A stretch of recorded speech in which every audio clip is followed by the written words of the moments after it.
سید house کے cadet Rao محمد حمزہ کو ان کا موضوع ہے ہم نے بدلا ہے نہ جانے کتنے طوفانوں کا رنگ۔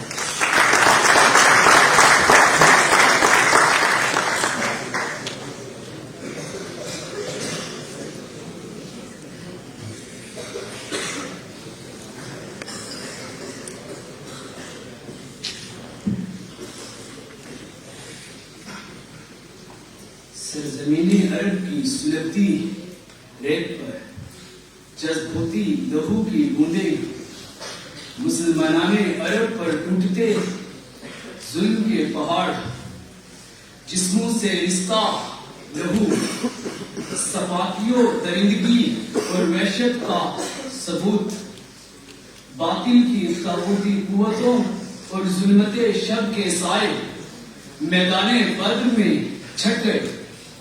313 مرد مومن کے جاہو جلال نے باطل کا غرور پاؤں تلے رون ڈالا اور باور کروایا کہ باطل سے دبنے والے اے آسماں نہیں ہم، خدائے بزرگوں برتر ہمارے امتحان در امتحان لیتا رہا اور ہم کامیابی کے زینے چڑھتے رہے، باطل کو سر نگو کرتے رہے۔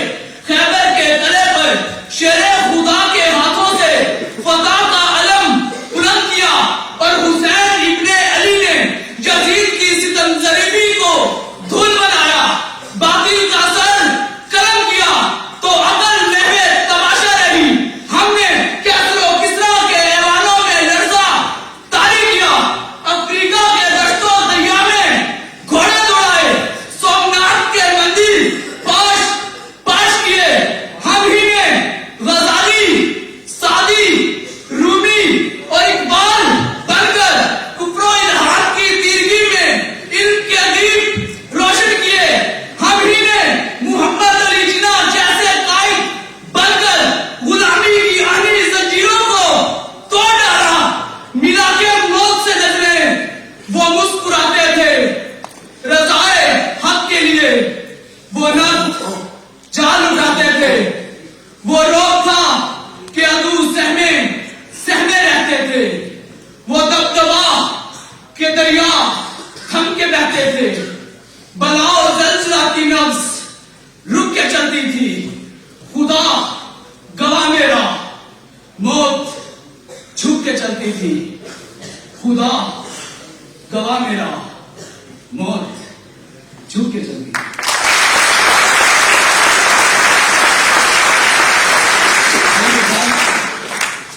جب فرعونیت کی بربریت چھائی، جب نمرودی شعلے بھڑکے، جب ابو جہلی رامونیت نے اپنے خونی پنجے پھیلائے، تو مٹھی بھر مومنین نے تقویٰ کی زرہ پہنی، توکل کی چادر اوڑھی، صبر و استقامت کا ہتھیار اٹھایا اور میدان میں کود پڑے۔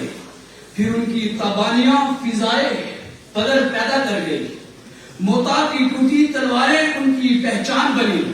قادسیہ کے 30,000 شیروں کے بازوؤں میں بجلیاں کھودی کہ ہم نے محیط تاریکی میں دیپ جلائے ہیں۔